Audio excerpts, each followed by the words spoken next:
Yes, Ma Navamani also, Ma, your Ganesha is so beautiful. I like how you put the yellow color turmeric for the jewelry on the Ganesha. Like literally exactly like Swamiji have made it, Ma. It's very nice. How in the video Swamiji had made Ganesha? Exactly like that you have made the Ganesha. Okay. So, please remember to post your videos of you making the object roll on your hand. See, all these videos, when you look back and go, all of you who have attended the previous programs, when you get some time, now go to the previous programs videos that you have taken and watch it. You'll be shocked how much you've manifested. And that will strengthen the idea in you, the understanding, the cognition in you that I am a manifester. Now, in the next session from Swamiji, we're going to be understanding about Bhagavan Gajamukha Murti, who's the embodiment of completion. Swamiji gives us a very new understanding of love. Not the love that we imagine from Krishna or from Devi, but the ferocious love of a lion that will evolve us, make us complete being that we are. Along with this, we're going to be hearing the beautiful experience of Swamiji's himself, how he related with Ganesha and experienced the Samprajnata Samadhi. Let's now listen to this from Swamiji.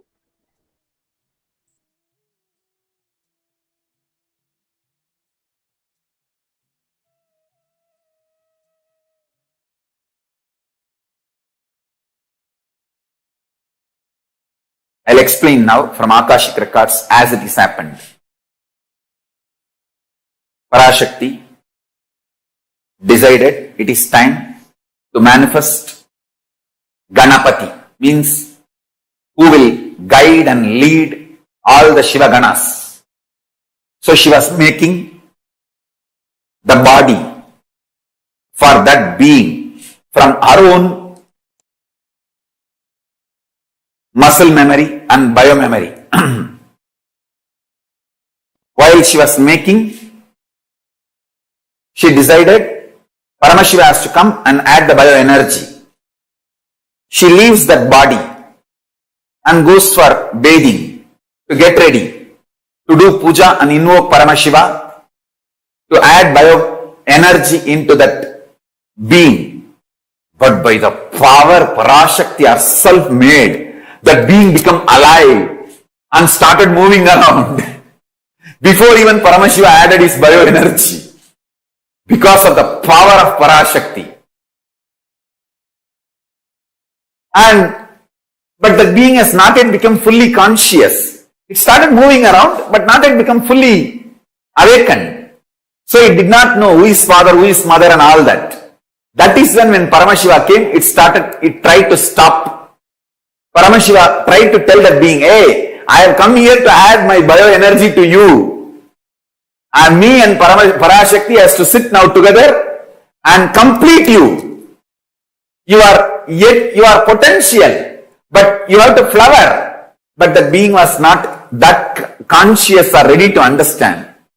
And it was just trying to throw some simple tantrum. As a cute baby. Then Paramashiva understood he has to now cut the head and add forcibly the biomemory of Parashakti and bioenergy of him into the being to make that experiment success. So it is a simple experimental success strategy. To make the experiment success, it is a simple strategy he has to do. I should say it's a most non-violent decision Paramashiva made. He did not kill Ganapati. He just removed some parts, added his own bioenergy and biomemory of Parashakti and put the whole thing into it and put beautiful elephant head and made Ganapati and made him as the head of all the Shiva Ganas. So it's absolutely non-violence. It is just simple surgery. Surgery can never be violence. It's like how you remove the tumor. The tumor removing surgery, it was just conscious surgery. done by Paramashiva. He never killed Ganapati. He only just did surgery, removing some parts not required and added some parts required. I should say that first tumor removing and transplantation surgery done by Paramashiva is Mahaganapati successfully.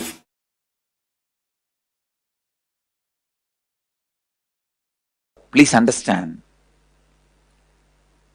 you will never think Ganesha as embodiment of love, because you always have the idea of love from either Krishna or Devi. You need to understand, Ganesha makes you complete with all the incompletions and the ideas of impossible. Ideas of impossible. He makes you complete with all the impossibilities.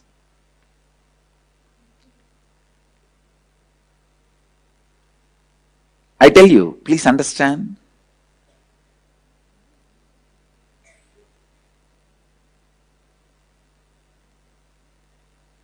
You need to understand this truth about love. Let me describe. There is one kind of love where a bird eats wherever she gets the food she eats and stores little in the mouth, comes to the nest where she is staying and feeds the, what do you call? The kids of the babies, the birds. In English you have a different word for everything. That's the problem. Anyhow, the birds feed their kids. You all understand, that's all. Language is for me to make you understand the concept. Now you understood over. The bird eats and stores the little food in the mouth and comes and feeds its babies. This is one kind of love. There's another kind of love where lion takes the cub to teach hunting. Understand? There are two kinds of love where the bird eats and brings little food and she feeds her kids, baby birds. This is one type of love. There is another type of love where the lion takes the cub for hunting. Understand?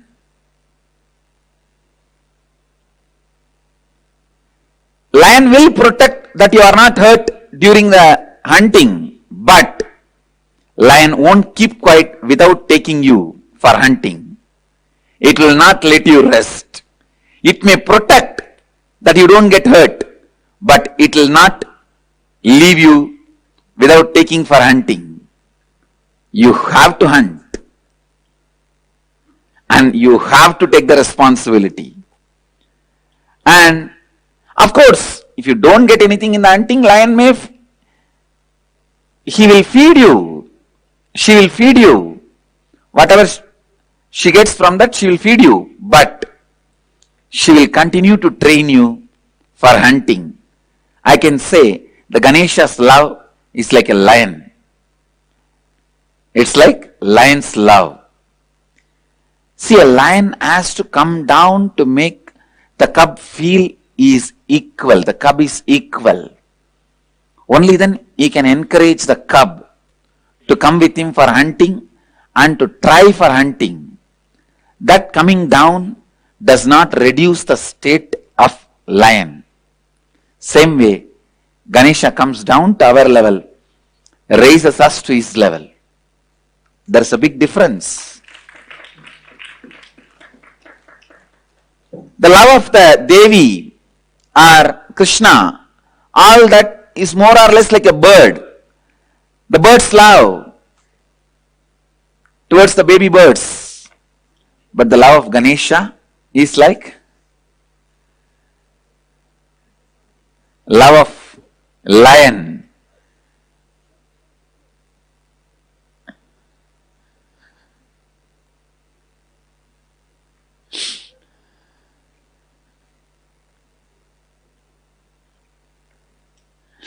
So understand, I tell you, this love only needs a lot of sacrifice. See, in the love of the bird, the baby bird will know mother loves. Baby bird also will reciprocate. In that love, nothing, you don't need much sacrifice. But in the love of the lion and the cub, cub will not even realize lion loves it. Cub will not even realize lion is loving the cub, and so lion has to do a lot of sacrifice. He has to sacrifice. Please understand, the greatest sacrifice is the feeling satisfied. The other person understands you love him or her. Even that lion has to sacrifice. Lion has to sacrifice even that. Lion does not even wait the cub to recognize the lion's sacrifice. It continues. It carries on. It knows only one thing. At some day, the cub will realize it's a lion which made me lion. It is lion which made me lion.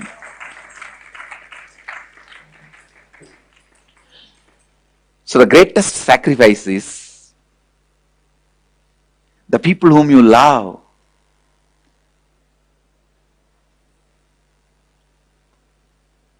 Even they not recognizing that, they not knowing that you love them, but still you continue. You continue with your responsibilities.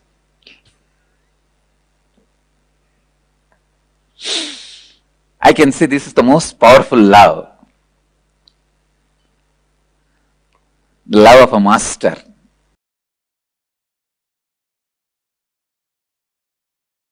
If you are new to Hinduism, I will introduce Shiva is the largest worshipped god in Hindu tradition.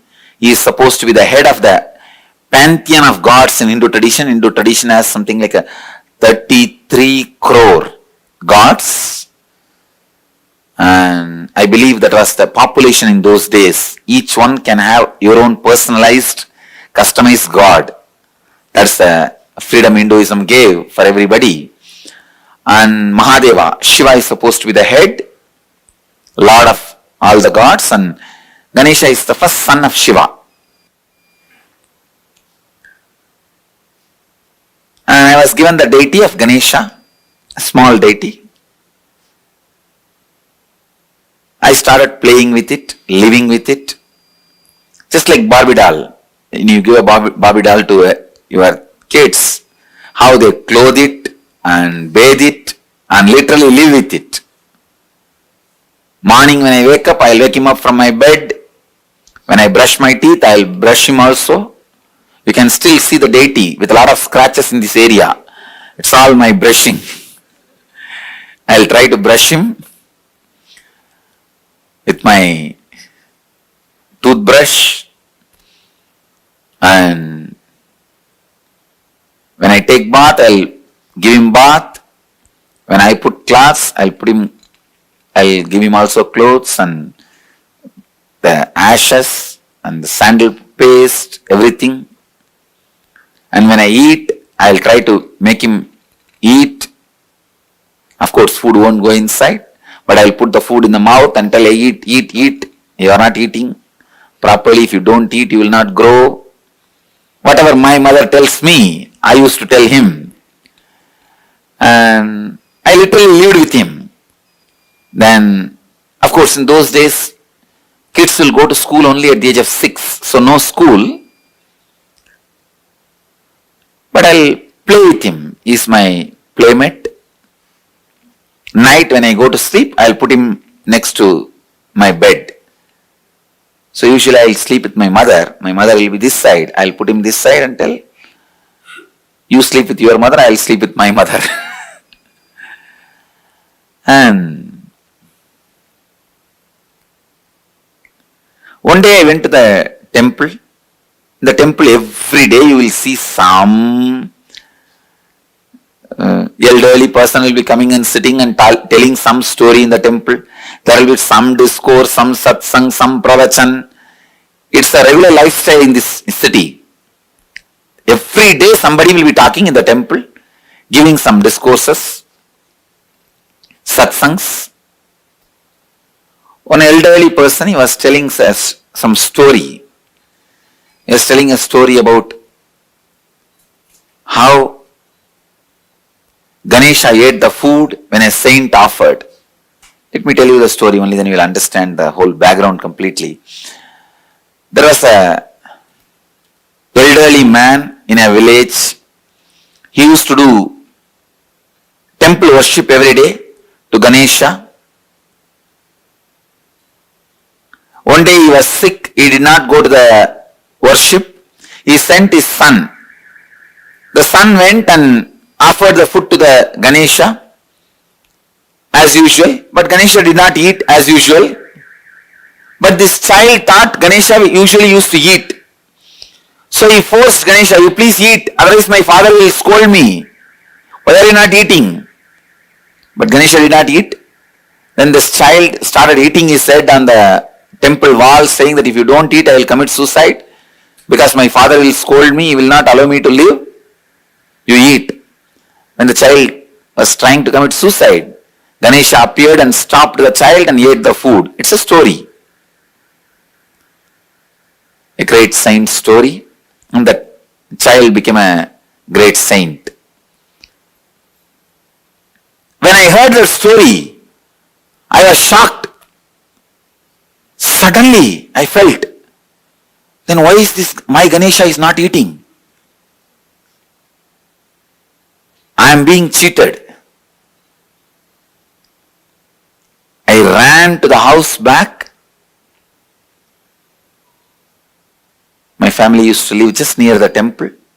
I ran to the house back from the temple because I was listening to the story from the temple. Ran to the house back and caught hold of my Ganesha and told him, you have to eat. I tried all my storytelling, everything to Ganesha. He did not budge. He did not eat. Next day I was sitting and thinking, what to do? This guy is not eating. By now I developed the idea is now my Ganesha is adamant. So I was brought up in a large giant family where more than 20-25 kids have grown up together. It's almost like a small nursery. In the house, if somebody doesn't eat, my grandmother will threaten them. I'll throw you in the well. Center of the house used to be a huge well. The house I was born and brought up is almost like 80,000 square feet. I'll show you guys. From this street to that street. And this side to that side. Single house that size.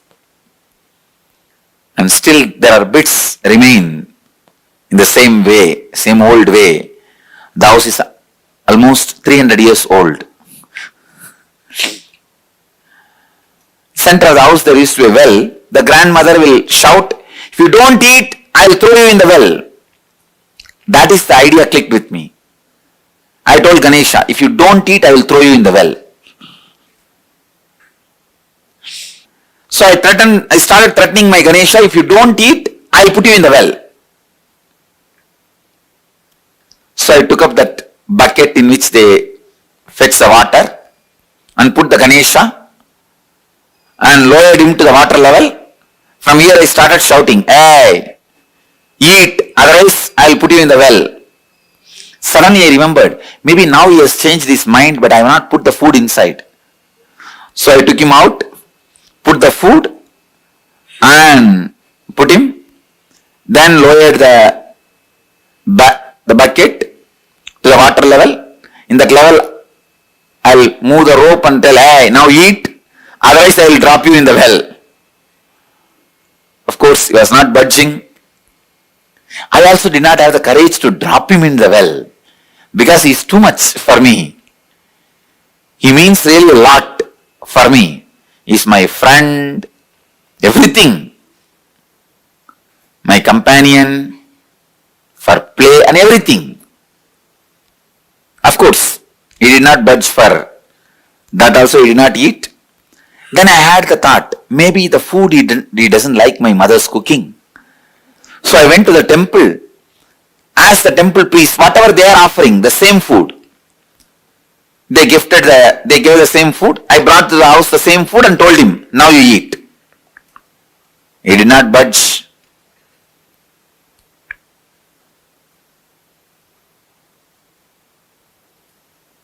Suddenly, while I was arguing with my Ganesha, it clicked. That saint, when Ganesha did not eat, he tortured himself. But here, I am torturing Ganesha. How will Ganesha eat? That click. I can say, that click was the turning point in my spiritual life. I decided, I will not eat till he eats. I will not torture him anymore. So I put the food, sat. 2.5 days. As a 3-year-old child, did not eat, sleep, just I'll sit. Even in those days, very stubborn. The will was so strong. Did not eat and sat without eating.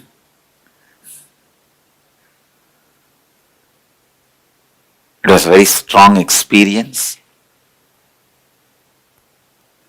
I could see very clearly Ganesha appearing, and I fell into a kind of an altered state of consciousness. I could see very clearly Ganesha ate. When I opened my eyes, the plate was empty.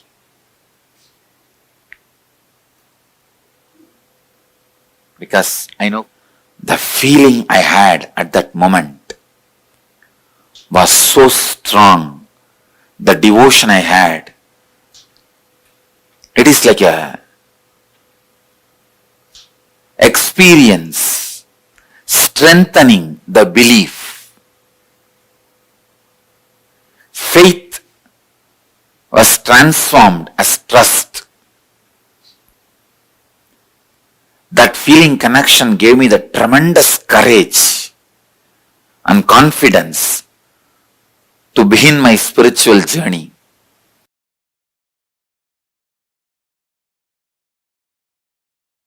Please understand, the first truth,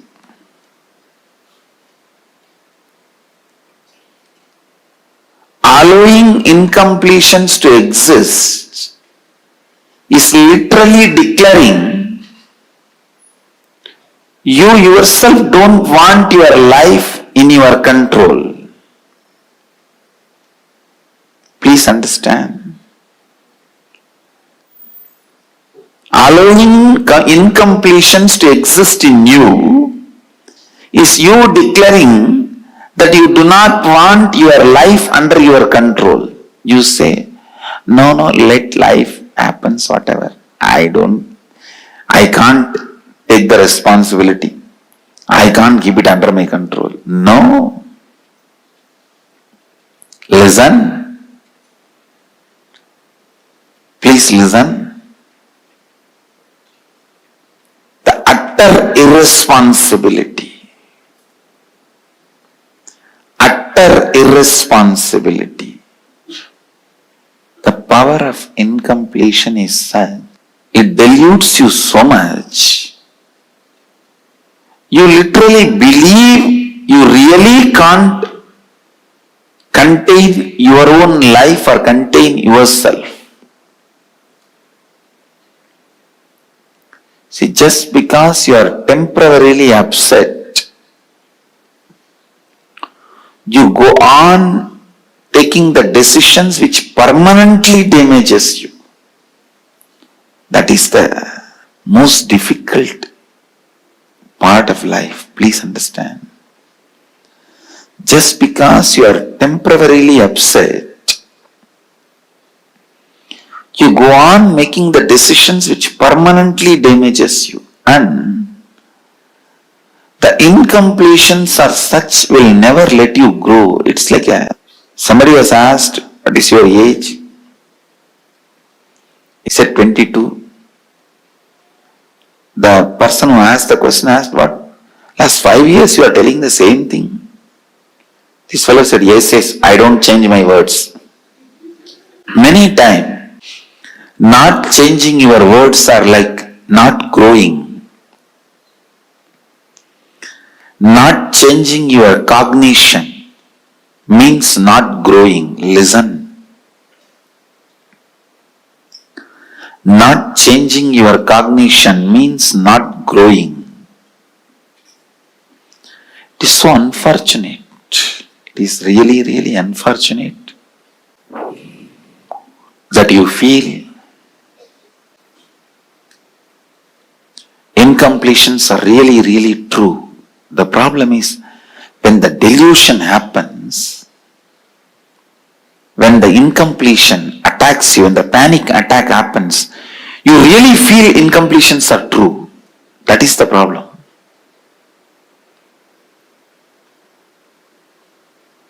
When the dust storm, sandstorm happens, you really feel you can't do anything. You are paralyzed. You are crippled.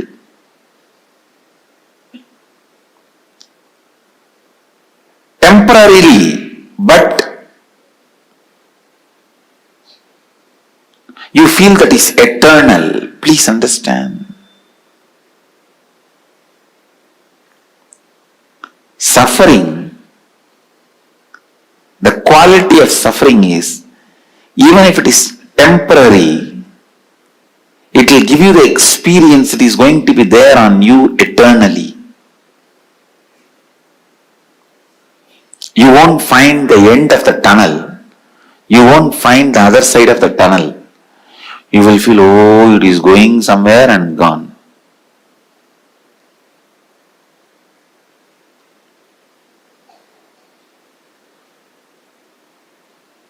Same way the bliss. When you experience it completely, without self-doubt, will this bliss be with me or go away? That gives you the experience. It will be with you forever, eternally. Understand?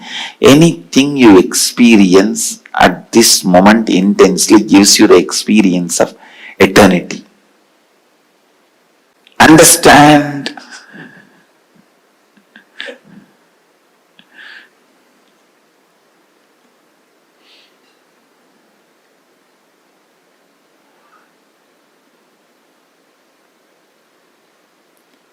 So many qualities attributed to Ganesha are qualities of completion.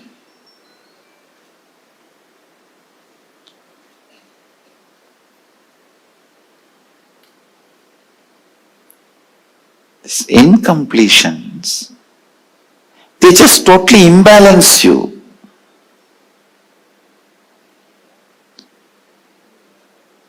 Constantly decide you will be in the space of completion. Completion means completion. No question of powerlessness. No question of powerlessness.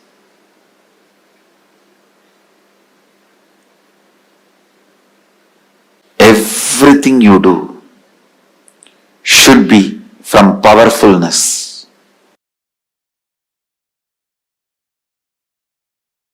Let's first work on psychologically conquering psychological time. I'll repeat what you have to write. The strong thought currents, powerlessness, incompletions from the past, which is influencing and driving you into your future. Those powerlessness moments, why you decided to become wealthy, why you decided to become powerful. If it is out of passion, great, no problem. If there is some powerlessness, some incident, incompletion is influencing you, pen down that. let's catch the influence of the past on your thinking system. 94th verse, 22nd technique from Shivanyana Upanishad, which is part of Shivagama. Chittat yantaha kritir nasti mamantar bhavayet iti vigalpanam abhavena vigalpair uchito bhavet. I'll translate and give you the precise method. The essence of this verse is reliving is relieving. Means the past powerlessness which is influencing your thinking, relive those incidents, not remembering. Please understand, there is a big difference between remembering and reliving. For example, something happened in your life at the age of 8, 9, which is still influencing your thinking. I have seen people getting influenced by something happened when they were 3, 4 and all. They are 57. Something happened at 7 influences them. One man came to me and said, I never go to beach, Swamiji. Even if I drive through the beach roads, I shiver, sweat. I have a panic attack. I asked why. No, at the age of 7, I went for a walk with my father. I saw murder happening in a beach and we ran away from that spot. From that spot till I can't, now I am 57, I can't go to beach. 40 years, the pattern with which he is suffering. Sometimes the past influences you so much. See, carefully listen. You are now 57, something happened at the age of 7. If you remain as 57 and visualize what happened at the age of 7, that is called remembering. Reliving means forget your present identity. Just dump it, throw it. Become that person. At the age of 7, what intelligence you had, how you were, visualize and become that person. Enter into that person's physiological, psychological frame. Take few minutes and meditate on that person. Become that person. Then relive. When you relive, all the powerlessness accumulated in your nervous system during that incident, it may be emotional suppression or the identity crisis, various guilt, pain, suffering, it will all just break, collapse and leave your system. Your system will be clean. System will be cleansed. When the effect of your past is reduced on your existence, you will not reproduce it as it is or in an altered way on your future. Neither reproducing as it is nor reproducing in altered way is liberation. You may ask, then I will not do anything in the future. No, you will do a lot. But not as an altered expression of the past, but liberated expression from the past. The liberated expression means even if you make money, you will do it just to enjoy, celebrate. But if you are making money because you have been teased as a poor, because you have been challenged as a poor, because you have an identity crisis as a poor, even if you become rich, you will continue to suffer. I have seen many moneyed poor people. Understand, paradoxical word. Moneyed poor people. Poor are those who have only money. Uneducated are those who are educated only in schools.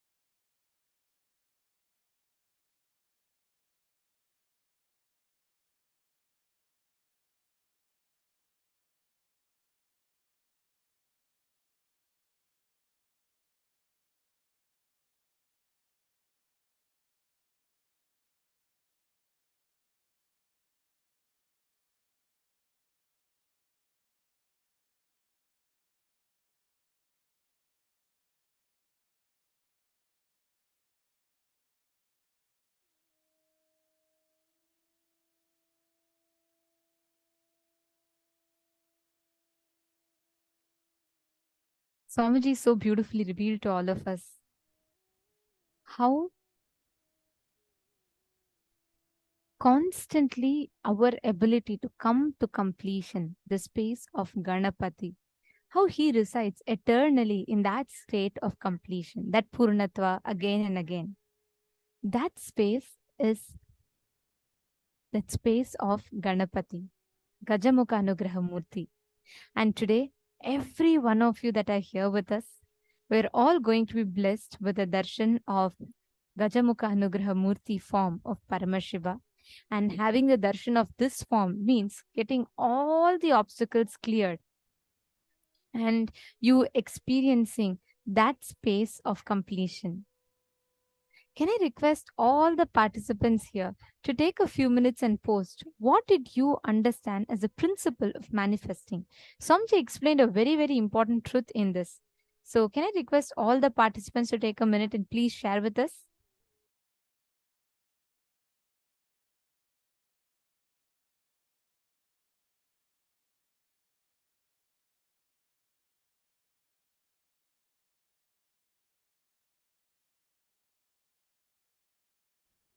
You all can post on Facebook. You all can let us know. What did you understand as the principle of manifestation? What Swamiji revealed? One of the key things that Swamiji revealed is how Swamiji fed Ganesha, right? When Swamiji shared that whole thing, Swamiji so beautifully revealed to us how Swamiji fed Ganesha and how that whole blissful happening happened. Where constantly, first Swamiji was thinking, okay, like Swamiji needs to do something and then everything is going to happen.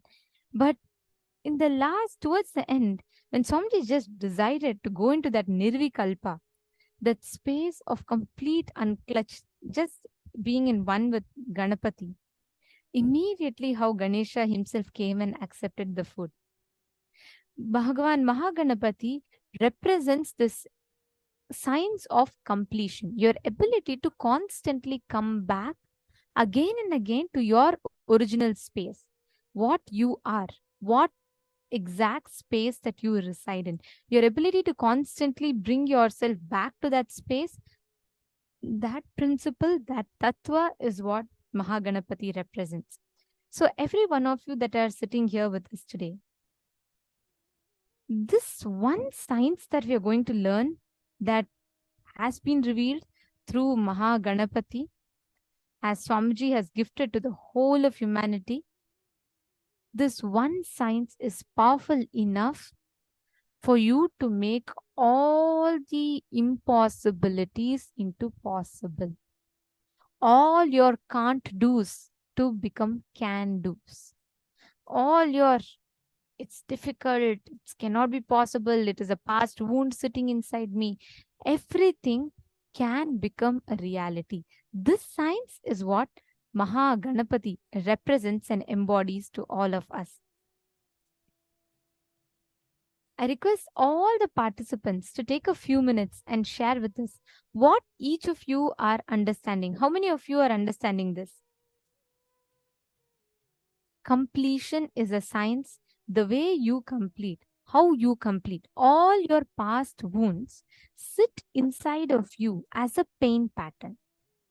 All the past incompletions, past wounds sit inside you as a unexpressed pain pattern. That is what we call as incompletion. Now, you completing that hangover of the past and moving forward to the future is the process of completion. Somewhere when you were young, the example that Swamiji gave, right? When this man used to go to the beach and he saw this incident as he was a child, and even 40 years later, he could never go to the beach because of the hangover of that one incident. How many of you experience like this? How many of you have some incident which happened when you were young, which still now you are stuck with? You're not able to move forward with it. How many of you are able to relate to that? Can I request all of you to put yes in the chat? How many of you have such incidents? I request all the participants to please post.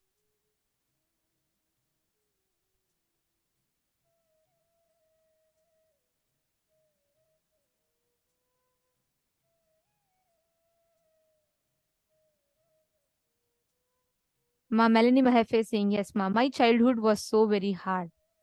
And ma Stephanie, okay, so many of you have posted. Great. See, understand, if all of us go back, if we just see our lives, right? Exact same pattern that all of us are stuck with. It's like a vicious cycle that we all form for ourselves. What happens is you create a pain pattern inside of you. And that pain can be for any reason. It can be something as small as when you were young, your brother would have taken the chocolate that you were eating away from you. And that would have been like forever in you. Like you will feel the character might change, but the cognition remains. When you were small, maybe someone would have told you, hey, look, your mom does not like you. And that remains as a pattern inside of you, even as you grow, even as you get older and older. It is like you wear a purple glass and you see life. As long as that purple glass remains, everything you see is going to be purple only, right? Am I making sense? It's not that, oh, okay, just because you wear a purple glass and see something pink, that's going to show you purple and other things are going to be color. No.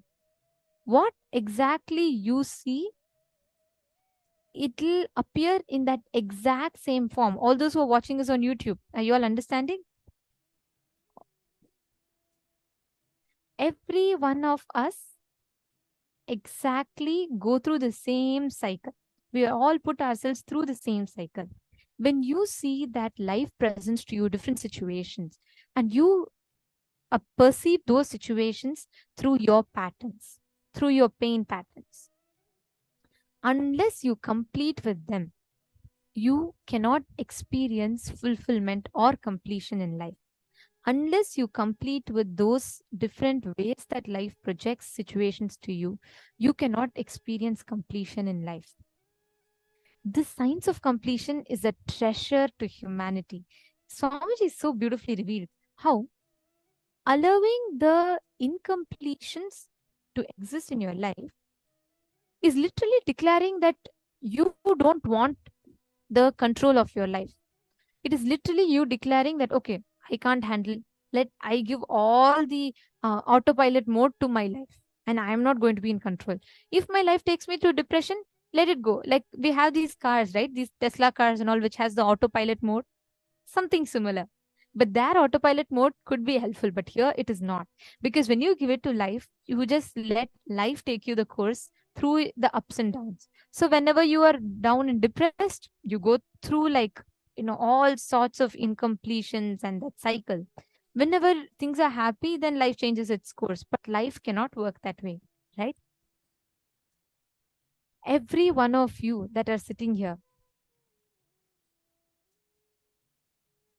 we just need to understand how constantly life puts again and again puts us through this same incompletions and patterns until and unless you complete with it. The power of incompletion is such that it deludes you so much, you literally believe you really cannot contain your own life or you cannot contain yourself. Just because you're temporarily upset, you go on taking decisions which permanently makes life damaging decisions. Just because you temporarily feel down, you make permanently life damaging decisions.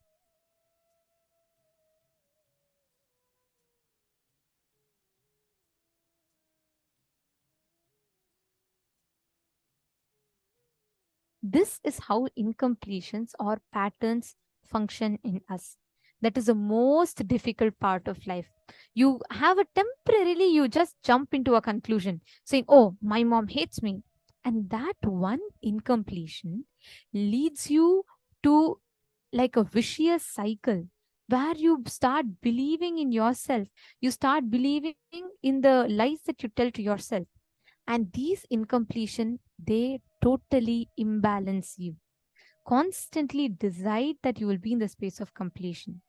When you make a conscious decision to be in the space of completion, you will simply see how you will have an amazing breakthrough in life. You will not be stuck anymore in these patterns. Ma Dana is saying, I have several such incidents. Please understand, Ma. All these incidents, it can be many, it need not be just one. It can be multiple incidents, but every incident that you create sits inside of you like a wound, like a thorn. You need to remove that thorn and treat the wound such that you'll have a complete breakthrough in life. Shall we all do that process now? It's a very simple yet a very, very powerful process. Now, I request every one of you to take 5 minutes. Look inside you. Write one incident that caused pain in your life.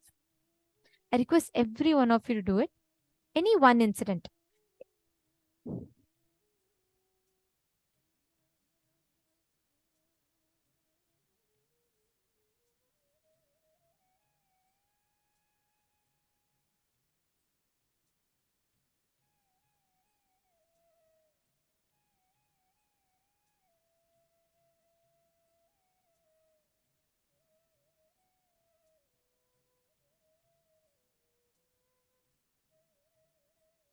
Take a few minutes. Please pen down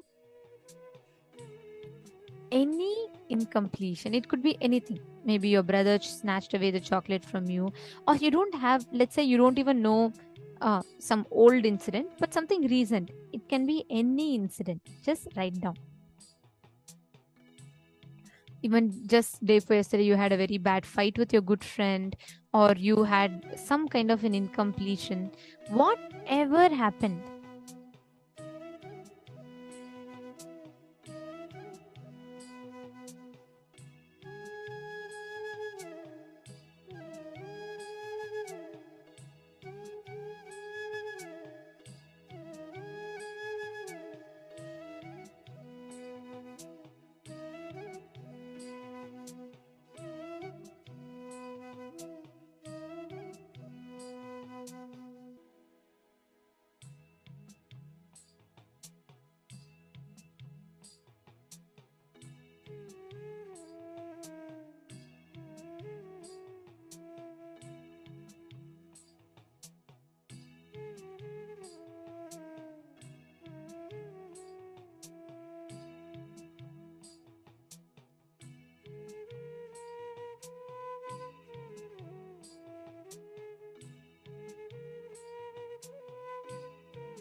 each of you are writing down. Look into your lives and relive each of these incidents.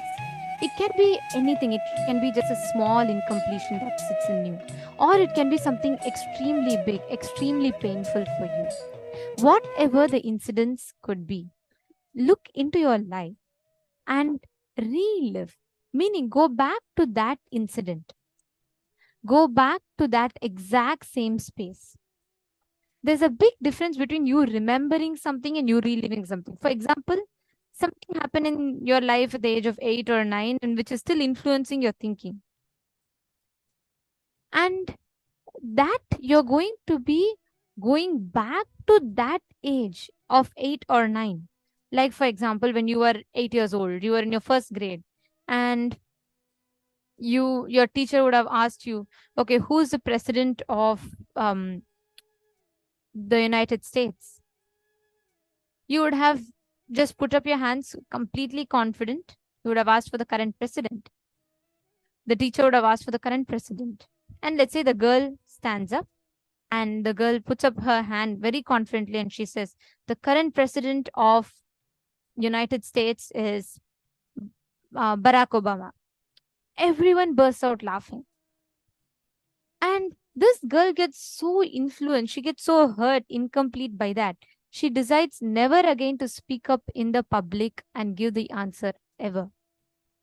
That incompletion, when she is a child, 7 or 8 years old, starts growing deeper and deeper, even when she becomes 40 years old and when she becomes a CEO of a company and she is heading her company, she still sits and suffers with the incompletions, the pain patterns. And even if she gets an idea, she will give someone else to tell the idea, but she will not speak up in the public.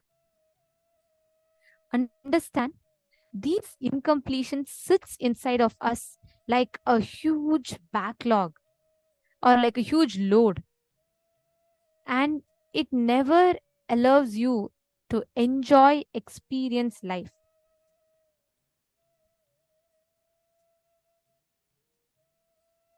Every one of you, pen down. Go back to that earliest incident as you were. You should not have the current logic. See, with current logic, if you look back at the same incident, right? You will just see that, oh, okay, so what? It's just it's a silly incident. It's just something funny. Every kid will do that, and it's just an embarrassing incident, but it's okay. But as that moment, you will not cognize that way. You will not think it is okay. Everyone were around you were small kids and everyone were immature. No. You will just, at that moment, you will feel like the life is so unfair to you. Ma Karima Mariova, yes, you asked, it could be recently or only during childhood. It could be even recently. Typically, most of the ideas that we build in life starts from after you're 7 years old. And it builds from there on. Every one of us carry these incompletions. So sit and relive. Go back to that logic of being that 7 or 6-year-old child. And from that logic, from that space, just complete with it. Relive and relieve yourself from that incompletion. I request every one of you to do that. Go back to that incident that caused you hurt, pain, whatever it caused you, and relive that whole incident from that same logic that you were in at that point in time, and relieve yourself from that pain or suffering that you carry. I request every one of you to do it. Let's do it sincerely. Relive, go back to that same age, same space. Go back carefully. Visualize that person. Become that person. Go to that logic. That same pain, that same anger, hurt, whatever you went through, go back and relive that same incident. Take a few minutes.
completion is the first step for us to start manifesting anything we want in life.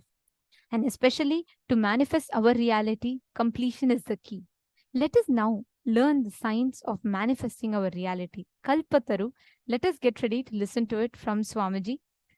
Understanding the science of creating, manifesting our reality.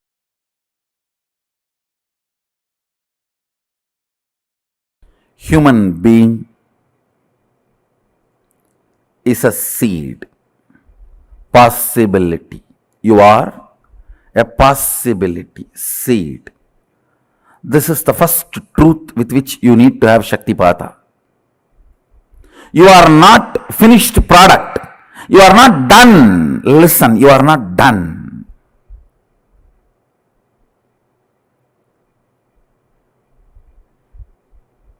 The moment you come to the idea, you are done.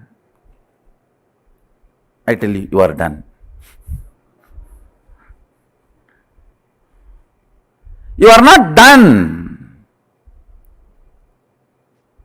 It is unfortunate nowadays, even teenage kids feel they are done. It's really unfortunate.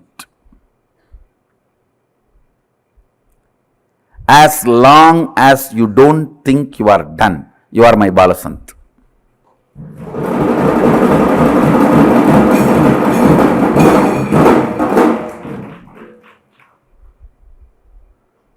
You are a seed. Understand?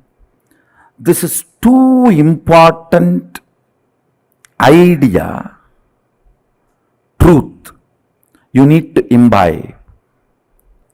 You are a great possibility.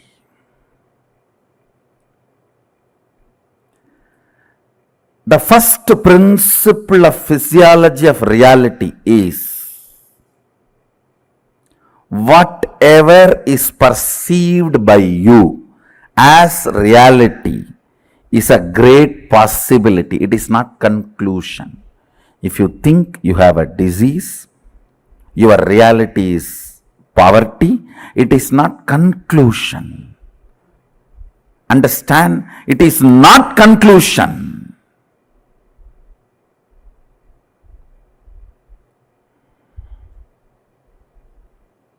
Listen. The first principle you need to know about the physiology of reality is nothing is concluded. You are in the middle of the life. Means there is so much of possibility in front of you.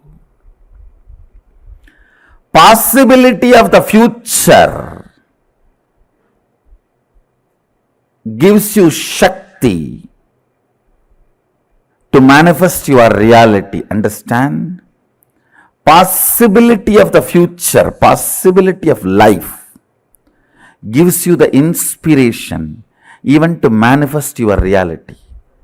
Please understand. All of us, as long as we can breathe, we carry the possibility to manifest our reality. People ask me, then why people are not manifesting? Why everyone is not manifesting? Understand, nobody wants to. Everyone has come to the conclusion they are now end product QC passed over, already packed. You are not a packed food sitting in a mall. You are a seed on the ground. Understand? You are not packed food sitting on the mall. You are seed on the fertile ground. Life is a possibility.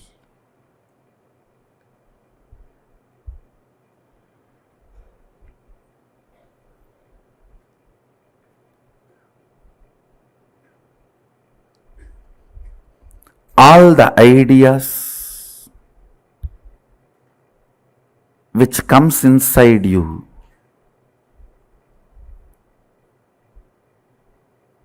that you are done, nothing can be done. It is all over. All that need to be completed. You need to have Shaktipada with this first principle. Life is a possibility. Great possibility.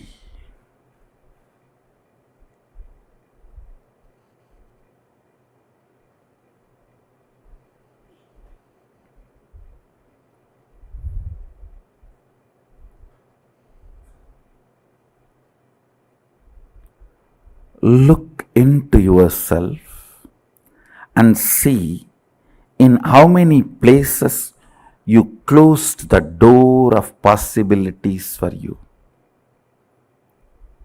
Sometimes learning the language. So, no, that is all not for me. I have already done one or two, that's enough. Or learning something like as simple as swimming or cooking. No, I'm too old for all that. Or things as simple as just grooming yourself to look decent and presentable. What is there? I am already married. Marriage is not a crime that you can't be presentable. You can't be decent.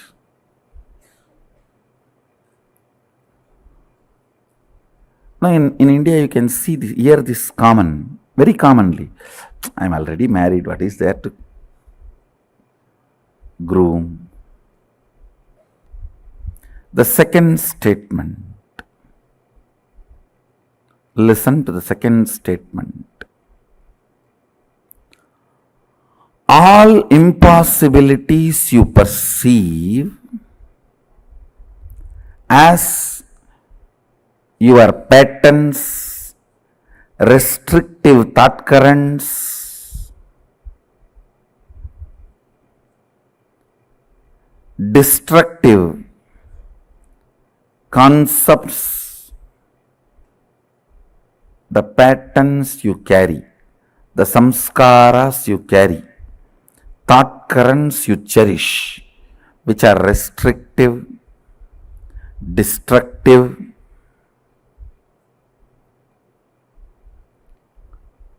which reduces your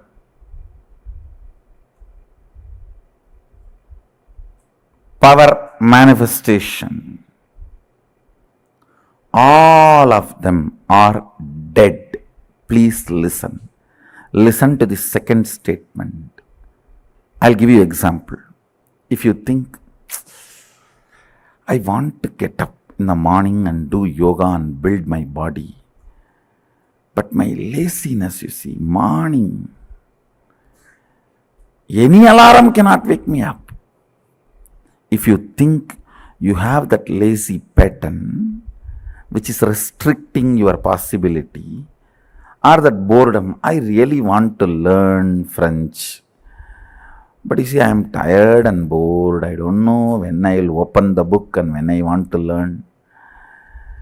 I really want to learn English, but I cannot stand reading one statement and one sentence. If you think all these patterns are torturing you, listen carefully. The good news is all your patterns are dead. But the person who need to break the patterns will is alive.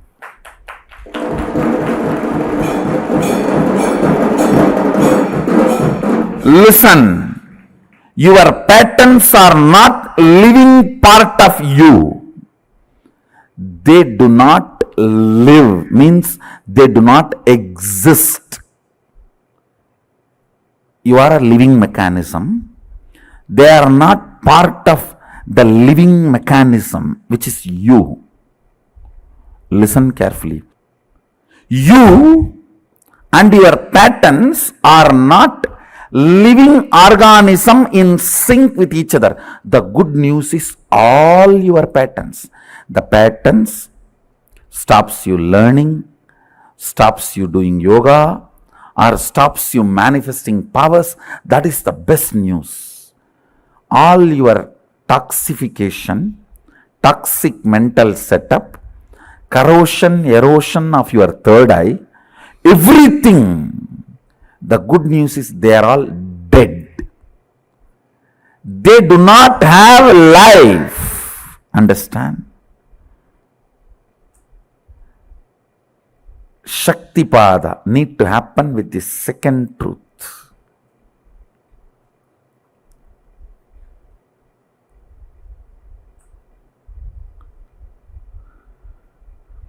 When Sadashiva gave this science to Devi and Vishnu adopts this science to run the universe, he has divided it as 4 parts for our convenience. These truths I am sharing with you all are from the part called Vidyapada. Listen to this principle very carefully. It can liberate you once for all from tons of the internal and intra confusions and conflicts with which you are stuck. I tell you, 90% of the problems are inside. The remaining 10% does not exist. Same way, as long as you perceive problem, it's a problem inside.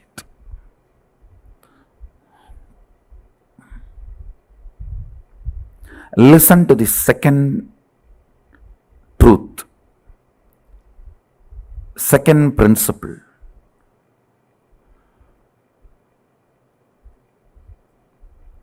Everything you think stops you, whether your physiology, mind, life. I have seen people coming and telling me, I always want to be loving Swamiji, but the moment I see that fellow, I just bust. Mess up the whole thing, only then I even remember I wanted to be very loving.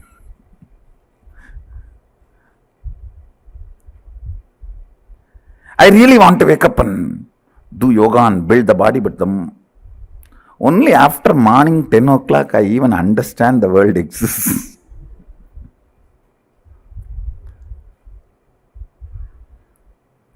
I really do not want to drink, but I don't know what happens. The moment it is weekend, Friday evening, I already discover myself I am in the bar. And I don't know what happens from workplace to the bar, how I reach, I don't know. I suddenly wake up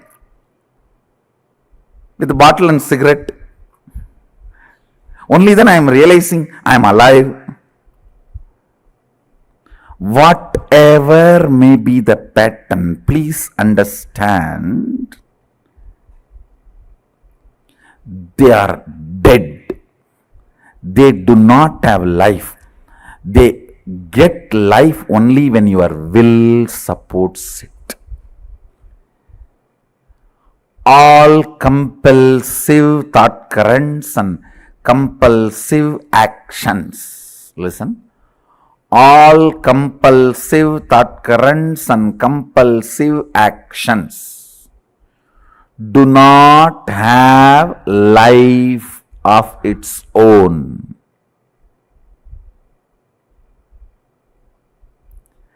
Every day you give life to it, believing the patterns have its own life. No.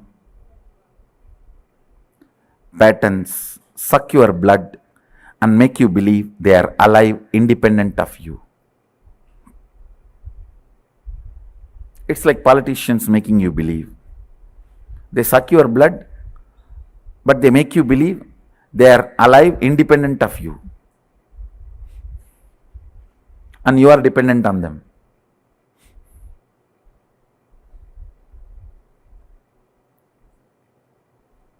no way, nowhere.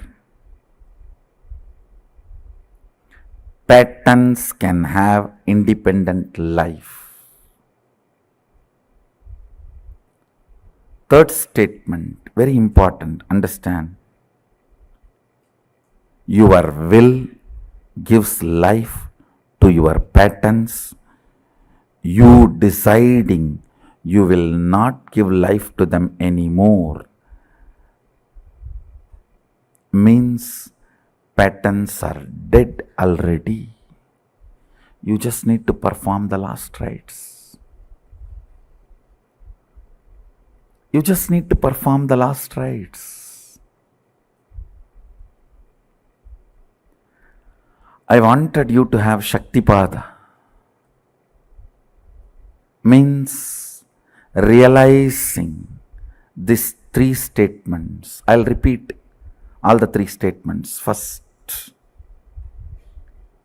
listen to all these three statements. Just sit up, and even if you missed in between, went away somewhere for vacation and came back, it's okay. Now listen, just these three. You are a possibility. You are a seed. You are not yet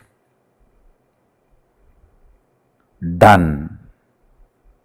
Finished product. You are not a finished product. You are only a seed happening, opening and happening. Second, all your patterns you think which stops you, restricts you, puts you in impossibility, stops your growth, manifesting your reality, everything, all of them are dead. They do not have independent life. Third, your will is only life energy, living organism, living mechanism, living principle in you. If your will stops giving life to your patterns, they cannot exist. They just have to leave your intestine along with your kadkapudi. Nothing else.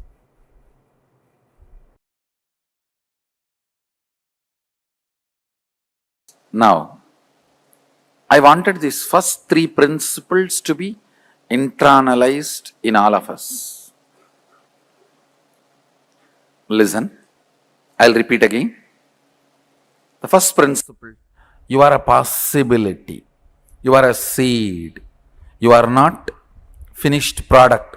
You are not yet finished. That's a good news. You are not finished yet. That's a good news.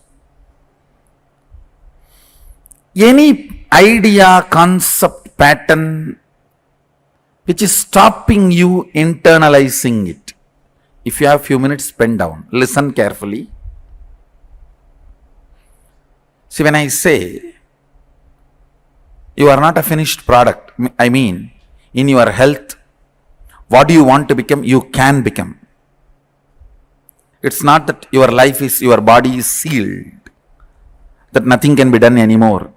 You can't change the shape, size, or strength, power, energy. There's nothing like you can't change all of them. It's all over. No. You can change anything as you want. Still, the possibility is open, available. In every level, whether health or wealth or mind or relationships or whatever, in every level,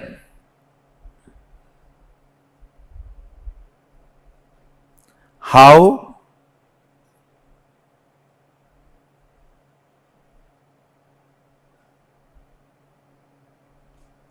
things can happen, how possibilities can open If you have any idea, pattern that it is not possible, pen them down. By bringing it to your awareness, I'll make them powerless over you. I'll remove them from your inner space, from your cognition, from your depth. Second,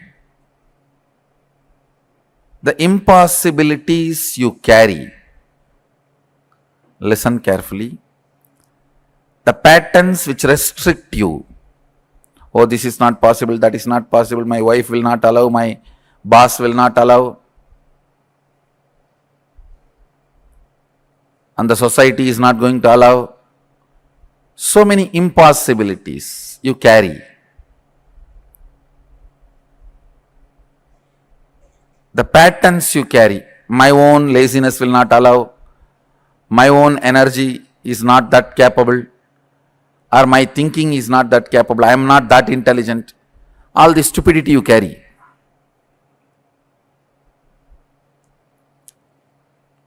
All that.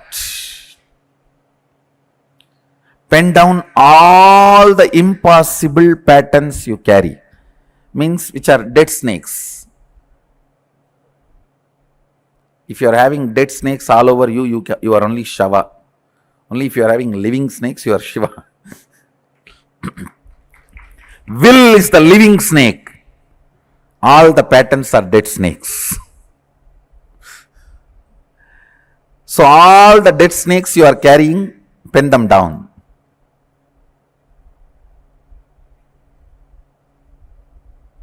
Third, only your will is alive, which can change all the dead patterns. If you pen down just first two exercises, that's enough. You can internalize the third one. Few minutes. Why I am asking you to pen down? Only when you pen down, you will think about it.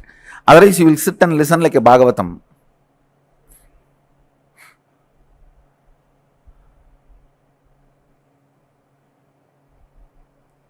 I want you to think, look into these ideas, try to internalize. Let's take few minutes and pen down all the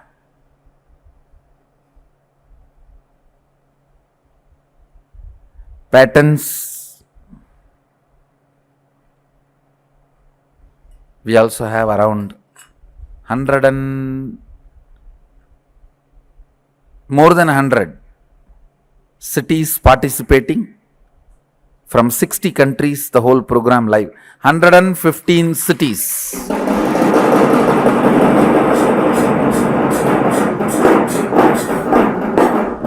From 60 countries participating in this program live through two-way video conferencing.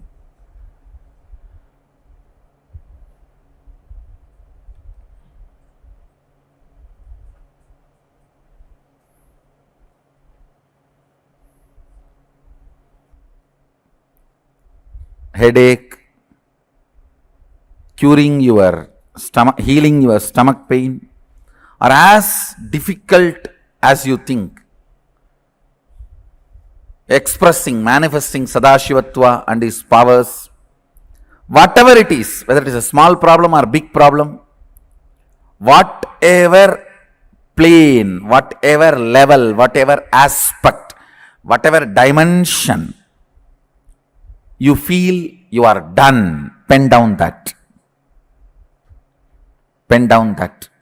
Even if you are 99, almost in deathbed, I can make you manifest powers of Sadashiva. Understand? No, I am not, no, sorry, please understand, I am not doing any proud claiming or pride claiming or ego claiming. No. I am just stating the fact. It's a simple fact straight away. It's as simple as getting rid of, your problem can be as simple as getting rid of your headache, or as difficult as getting rid of the person who is giving you a headache.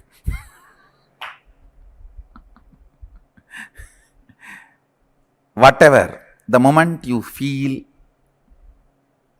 you are done, it's not possible, pen down that. And then the patterns you feel most difficult are torturing you, your impossibilities, pen down all of that.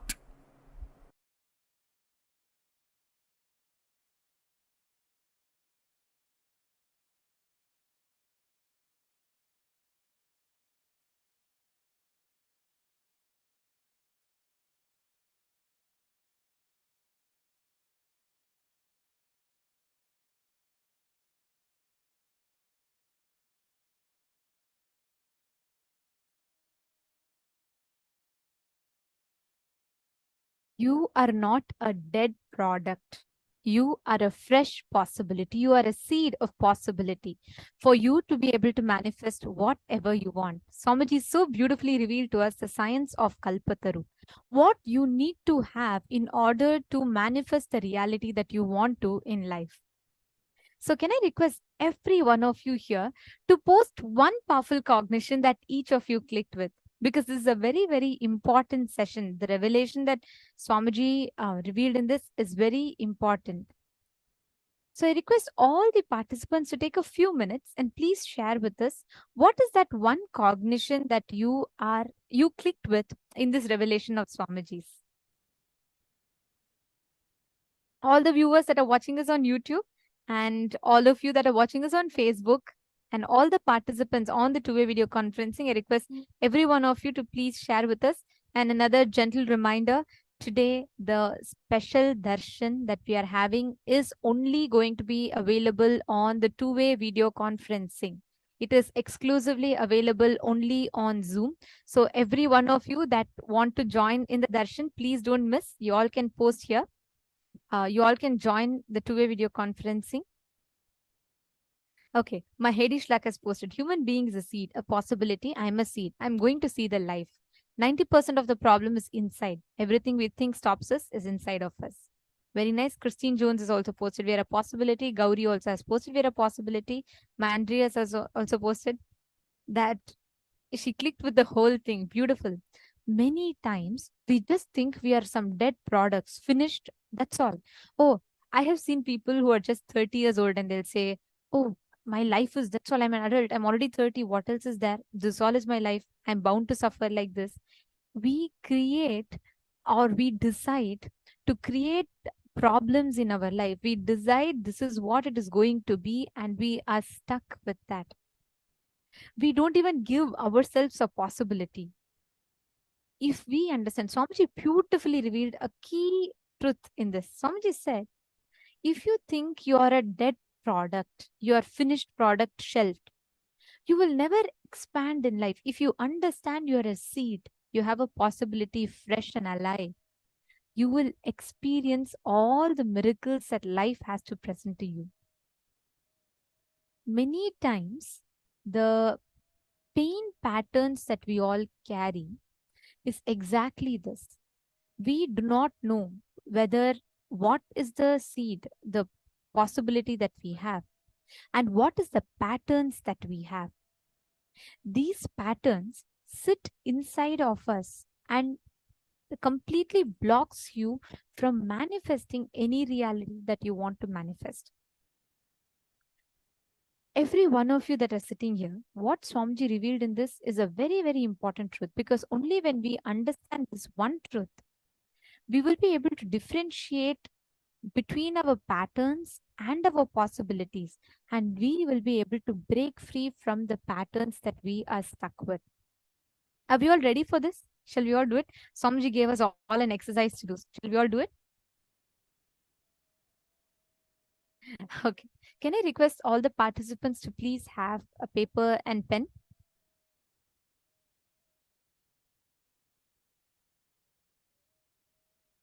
Yes. Please keep a paper and pen. And we are going to be doing the exact exercise that Swamiji guided all of us to do. The more and more actions that you take, the more and more excitement that you have is the definition of possibility. The more and more action you take, but the more and more tiredness and boredom you have is called impossibility. The idea of manifesting wealth excites you. You feel like, yes, okay, I might have taken 50 actions before and I might have failed, no problem, but again, I'm ready to do it. That is possibility. But you try once and you say, oh, I don't think investing is anymore my forte. I don't think I should be doing it anymore. Giving up on the very concept of making money is impossibility. Many of the times, we're all stuck in the ideas of impossibility. Constantly, we think we have a valid justification. Oh, you know what? I really tried, but it doesn't seem to work for me. So I don't think I can do all of this. I don't think this is cut out for me. All the patterns, all the thoughts that we create. Ma Chetana has posted all patterns, thoughts supported by our will. Exactly. Ma Chetana, whether it is your positive thoughts, the so-called powerful thoughts, or whether it's the powerless thoughts, impossibilities, for both, we have the power. It's like you have the power cord. Whether you want to plug in the fan with it, whether you want to plug in the light with it, or whether you want to plug in some exhaust fan with it, everything is your decision. The power is in your hands. But most of the times, what we do, we say, oh, something good is happening. Maybe somewhere I did something right. But if something bad happens, what happens? Poor God. We go and fight with him. We say, oh, God, why God does this to me alone? Look, my friend is more lazier than me, but she seems to enjoy a happier life.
Nithyananda.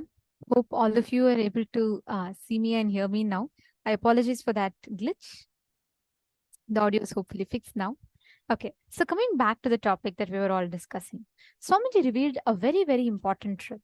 And Swamiji gave a very particular, very specific exercise for all of us to work on. Carrying the ideas of impossibilities. These are like dead patterns in us, like dead snakes that we carry. And as long as you carry that, you will constantly feel like life outside is responsible for that. And that life outside can be anything. You will blame God, you will blame people, you will blame situations, you will blame your boss, you will blame your spouse. You will find all valid reasons for your failure. But like Swamiji beautifully says, all valid reasons are invalid for life. If you're all able to hear me now, please could you confirm in the chat? And if any of you have any questions, please feel free to ask us. Please feel free to let us know. I request all the participants to share with us any doubts you have, any questions you have. Please let us know. We'd be more than happy to answer them. Great. Now, it is just with this understanding, if you realize all the dead weight that we carry inside of us in the form of patterns, it will simply completely be liberated from you. You will be completely liberated from the patterns. The patterns will completely liberate you.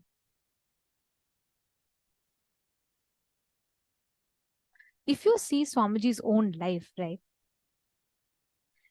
Just at the age of 17, all of you should know this, just at the age of 17, Swamiji had left his pre-monastic house, and Swamiji literally had no money, had nothing other than one kamandalu, like a water pot, and one danda, like a stick, walking stick. And that's all was Swamiji's possession. Swamiji started in his 9-year-long Parivrajaka Yatra through the length and breadth of India, covering 70,000 miles, many thousands of which he walked by foot. From Kanyakumari in the south to Tapovan, Himalayas in the north, from Dwaraka in the west to Calcutta in the east. Every one of us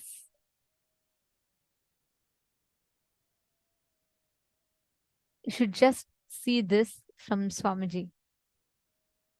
How constantly carrying the the possibility in his inner space. Swamiji said that when, in Swamiji's words, and I quote, "When I started my Parivrajaka Yatra, I never thought or planned I'll walk the length and breadth of India.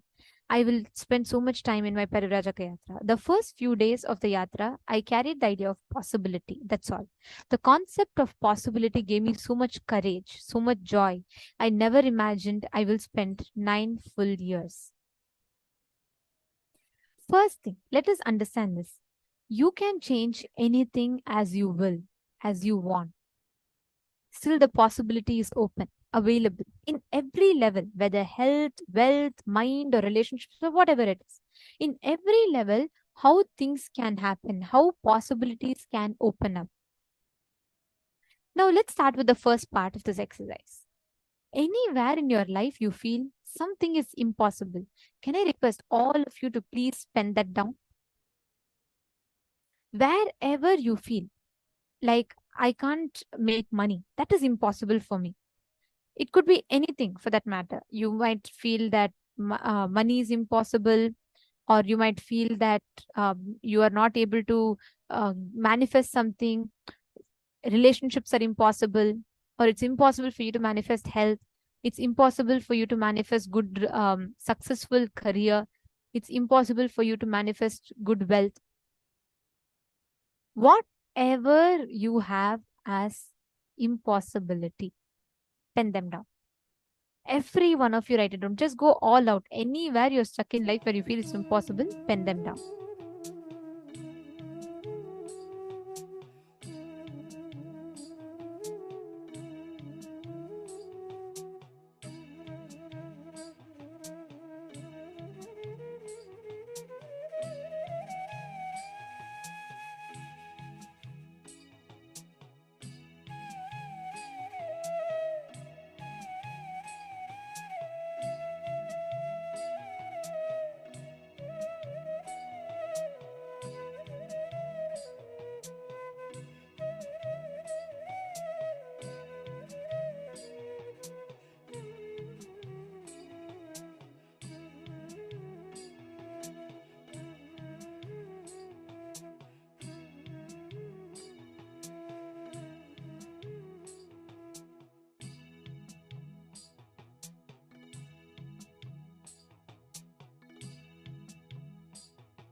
Now, I hope that all of you have written down.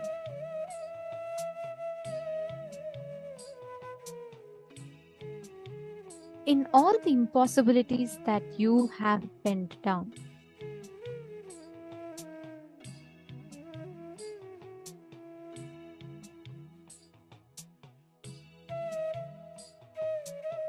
please understand these impossibilities in you sit as dead snakes. Means they don't give you life, constantly puts you back again and again into that same rut. It is very important that we understand this one truth. All the ideas of impossibilities that you carry inside of you in your inner space sits as a dead pattern. These patterns constantly become an obstacle for you to manifest life, reality as you want, for you to be able to change the situations around you, to manifest, create the reality around you as you want. Like Swamiji had beautifully revealed, right? One of the most important aspects of it, how you carry these patterns as a dead weight inside of you.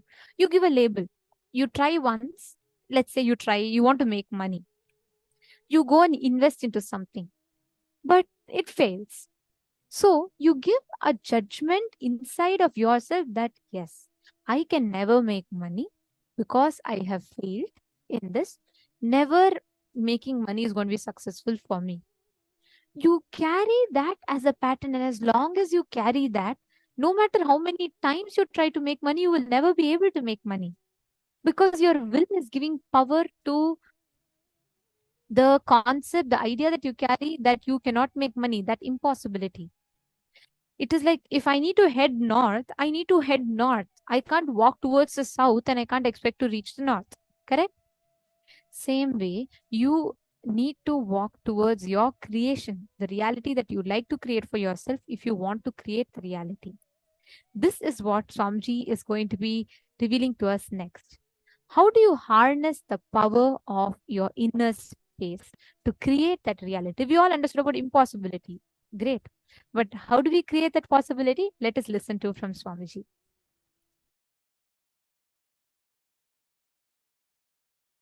Your thoughts become words, words become actions, actions become life, life becomes reality. It is a simple science, straightforward science. Kalpataru process is initiating you to harness the power of your reality by making you harness the power of your words, power of your thoughts, power of your actions, power of your life. People who want to enslave you, constantly brainwash you. Life is full of difficulty and impossibility. Why do you think all over the world, in all Bollywood, Tollywood, Gollywood, Hollywood, in any wood, sandalwood, all these movies, the story of rag to riches sells high? See, this rag to riches story is such an attractive story. Everybody just celebrates that person as a hero. If he is from rag to riches, means penniless to billionaire. This rag to riches story is such a glamorous story. Why? Because you feel it is impossible. He has achieved impossibility as a possible. No, I tell you.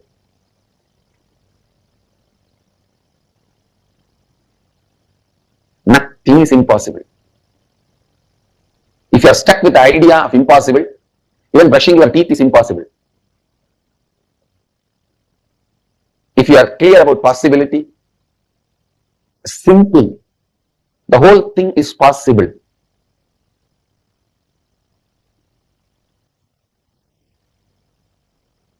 Whenever a Kundalini arises, understand? Kundalini is portrayed in Hindu tradition like a snake.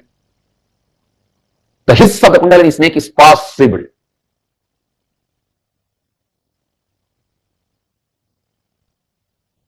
So whenever I am saying possible, my Kundalini is hissing at you. This Kundalini snake has no poison, it only has a nectar. When it bites, it only gives nectar. Amrita Naga. It is not Vishanaga. Understand? But don't think there's a snake sitting inside, It is portrayed like a snake. When the Kundalini awakens, it moves in your body like a snake moving. Sometimes people ask me, oh, if it is awakened, where will I keep the snake? No, don't worry. Don't talk like a stupid atheist. Please listen. I am giving you the science of possibility.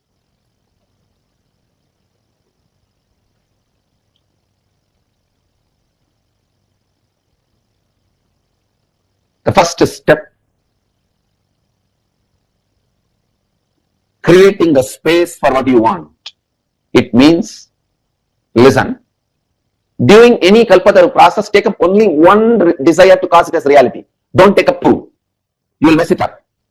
Don't become greedy. Greed is nothing but powerlessness. You are afraid. Who knows? Second time it will happen or not? Science of making what you want into reality. Just teaching somebody to fish may help him whole life, but immediately he will not have food. Just giving him fish, he will have immediately food, but whole life, what he will do? Both are off. I give you immediate food and teach you to fish. Listen. First, take up only one desire to make it into reality. Second instruction, visualize that it has already happened. For example, if you are taking up a desire to become healthy, visualize, create a space, it has already happened, it is present. And all the doubt you have, how can it happen? How will I become healthy?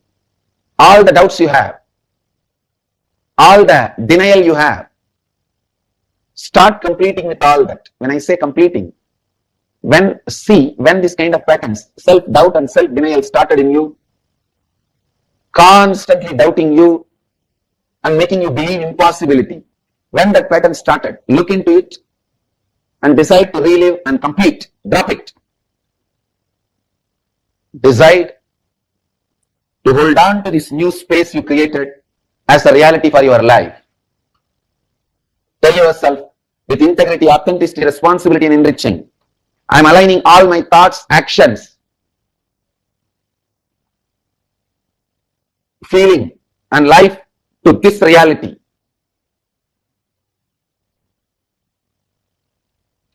You will see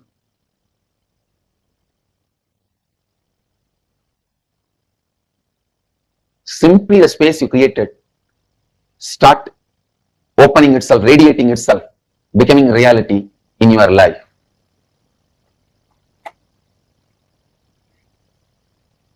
Especially when a master blesses with his integrity, authenticity, responsibility and enriching. It's like Ganga entering into a well. If you are a simple, separate, small well, you can say, oh, I'm dirty, how will I clean up myself whole completely? No. I have so much self-doubt, so many self-denial, self-hatred. So Ganga enters into your well. Do you need to be bothered about cleaning it? You are cleaned upside down. Above, below, this side, that side, in all sides, in all direction, enema is given and cleaned. Sarvat enema cleaning. Water wash, water service. Please understand, take responsibility for what you desire. Make yourself deserve for what you desire. You will see cosmos goes on showering. There are one bunch of fools in the planet Earth constantly believe life is a struggle, nothing is possible. With that impossibility itself, they are born, live and they die. But I tell you guys, you are not sinners to believe impossibility. You are Amritasya Putraha, Hindus. Blessed are those who are born in the religion who introduces you to you as sons of immortality. Amritasya Putraha. You are not a sinner.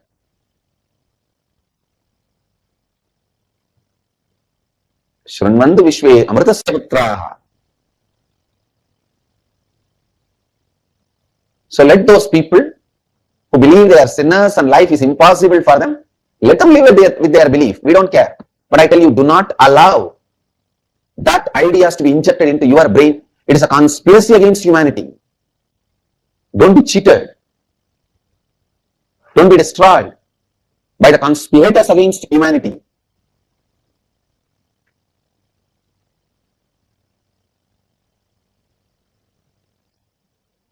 Blessed are you who are born in the religion which introduces you to you as sons of immortality. Whoever carries whatever belief, let them carry and let them live. But you don't need to be affected, abused by the wrong beliefs. So you understand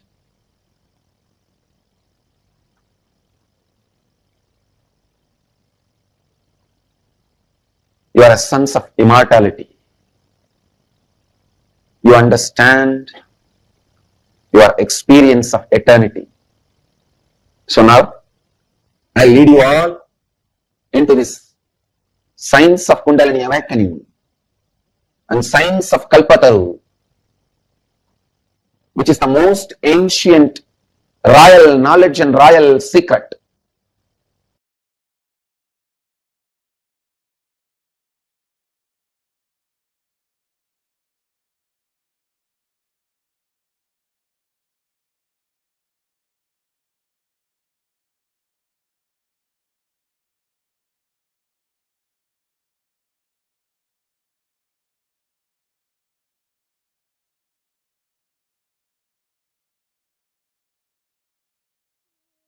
The way Swamiji reveals these truths, right? It's so beautiful.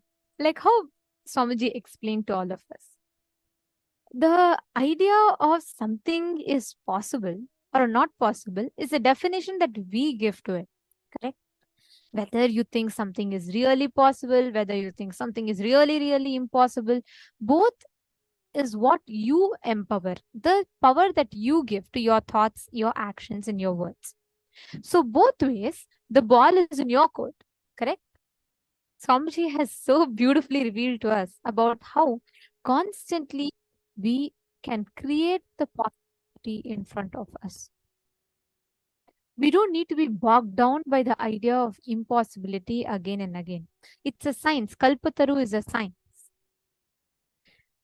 The thoughts that you carry inside of you, if you constantly cherish the idea that it is not possible, this is not going to happen, then what will happen? Life tells you tathastu, it will not happen, so be it. It's like a vast canvas, right? Let's say I give you a vast canvas, and anything you write in that canvas is going to become a reality. Every moment, if you keep saying, okay, this is not going to happen, I just know I'm not going to make it, this is not going to be meant for me. Understand, every time you keep uttering that, life tells tathastu, tathastu. You say life is a struggle, life will tell you tathastu, means so be it. You will tell life is unfair to me, life will say tathastu. Only when you decide and realign your inner space with the idea, like Swamiji said, possible is a kundalini that roars inside of us. Possible, possible, possible. When you constantly keep uttering that it is possible within you, you only create that as a reality in front of you. And you can use that energy to cause anything that you want in your life, to cause any reality that you want in your life. Carrying that space of possibility in you constantly is Kalpataru. You carrying the idea inside of you constantly that it is possible. This I am going to manifest. This is possible inside of you. Your inner space is Kalpataru. That is the exact science that Swamiji is gifting to all of us today.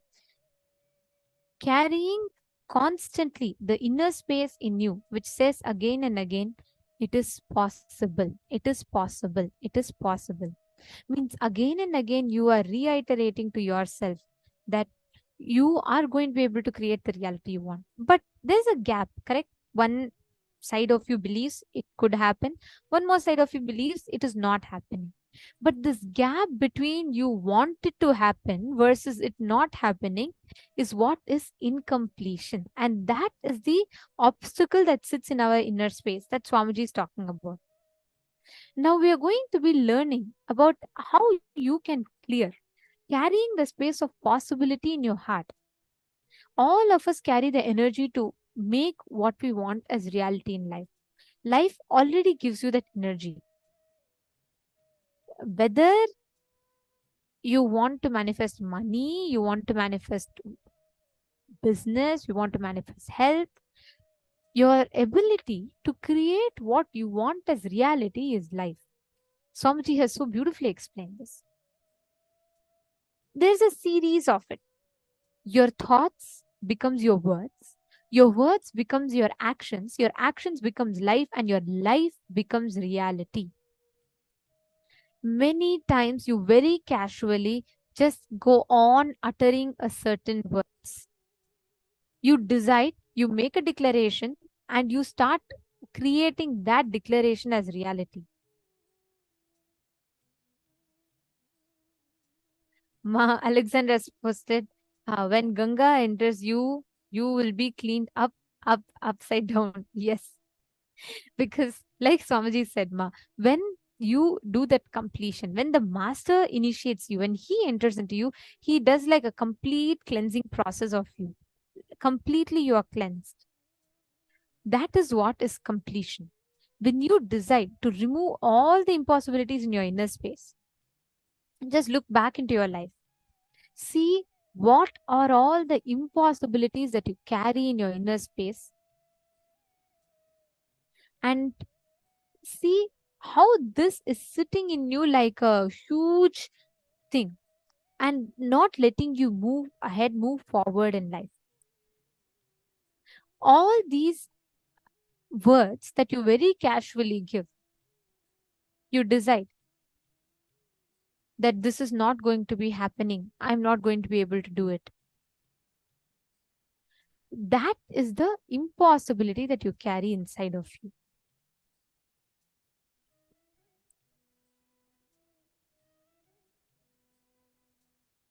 Now, let us do this one exercise, a very powerful exercise that Swamiji has given all of us to do. Please pen down one desire that you want to manifest, any one desire. And in the second step, pen down all the doubts, impossibilities, incompletions you have around that desire. Please take a few minutes to pen down.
as part of the second step, all the desire that you pen down, write down all the doubts that you have in that desire. Can I request every one of you to confirm in the chat if you have finished writing step 1 and step 2? You all have finished writing down one desire and you have finished writing down all the doubts that you have on the desire. Could you all please put yes in the chat?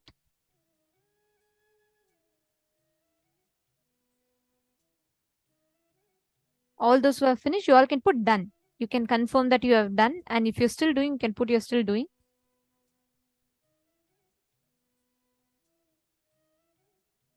Great. Okay. Great. Looks like many of you are still doing. How many of you have finished? Ma Margarita, Ma Mota Wang, Ma Coco Violin, Ma Anna, Ma Shufen. Come on, can I request all the participants to please come on camera? Ma Lee, Ma Yishan Meow, Ma Ona, Ma Mary Long, Ma Naina Patel, and Ma Mahanugrahadananda, Ma Jnana Prakashini, Ma Bhuma Cannon, Ma Bhuma Cannon. From which place are you, Ma? And are you here for the first time? Nithyananda? Okay. Ma Lalataksha is still doing. Some of you are still writing. No problem. Those of you are writing, please write. But those of you are done, I'll guide you to the next step so that you all can come back. Sorry, you all can continue. And all those who are still doing, you can finish this and then come to the next step. No problem. Now, as part of the third step of this process, each of you in the desire that you have written down, pen down the source of that belief. For example, let's say you have the desire that you want to really have a breakthrough in manifesting job.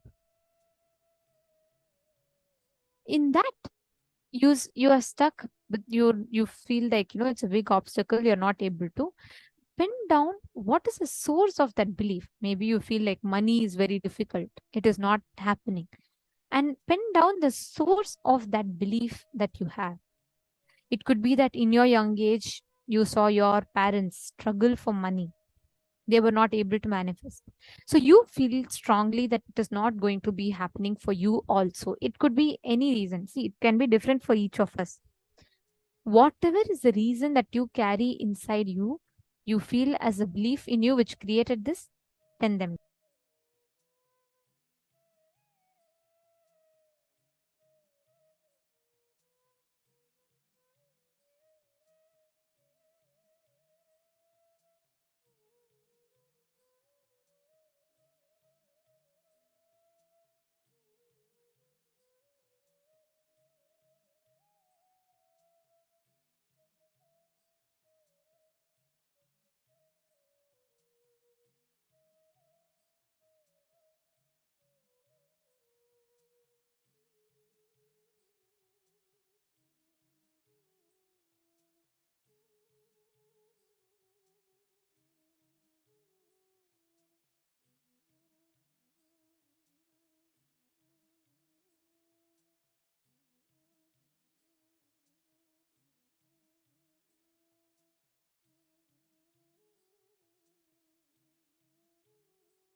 Now, let us all move to the next step, the most important of all.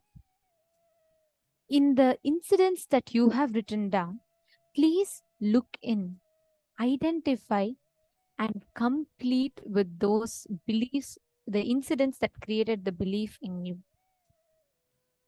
This is a very important step. Go back to that incident, whichever incident first created that belief in you. Complete with that. Relive. Complete with that. Right after you complete, in the last step, the most important step, you're going to visualize the whole reality that you wanted to experience as a reality. You're going to visualize as if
All of you can now please relax. Great. Now, in the same space, let us enter, decide to manifest whatever we want as reality in life. Life, exactly the same way, is just a manifestation. Whatever you want to create as reality gets created as reality in front of you. You have the power completely in your hands. You have the key to control completely in your hands. And that is exactly what we need to do in order to manifest whatever we want in life. I request every one of you here, all the participants, with that space inside of you, consciously deciding to manifest, decide to create everything in your life in that same space, whether it is good, bad, right, wrong, anything. Just decide to create that in your inner space. All right. Now, I request all the participants, every one of you here, to manifest the power of rolling coconut, being able to move your coconut off of your palm from the same space. You're going to be dropping that obstacle from your inner space. If you still feel like, you are still stuck somewhere, it's not moving, just hold the coconut in your hands. Any fruits, anything you can take, keep it on your palm. You're going to consciously decide to drop that incompletion in your inner space. And you will see when you drop it in your inner space, it will move, it will fall outside. The coconut will physically fall outside. This is a technique to measure whether you have manifested it or not. I request all the participants to do this. Please hold a coconut on your palm. Please place a coconut on your palm. And whatever is the obstacle that you're facing, visualize that obstacle is a coconut.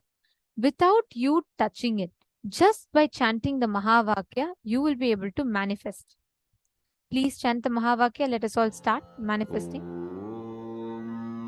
Nithyananda Paramashivoham. Om Nithyananda Paramashivoham. Om Nithyananda Paramashivoham. Om Nithyananda Paramashivoham. Om Nithyananda Paramashivoham. Om Nithyananda Paramashivoham. Om Nithyananda Paramashivoham. Om Nithyananda Paramashivoham. Om Nithyananda Paramashivoham. Om Nithyananda Paramashivoham. Om Nithyananda Paramashivoham. Om Nithyananda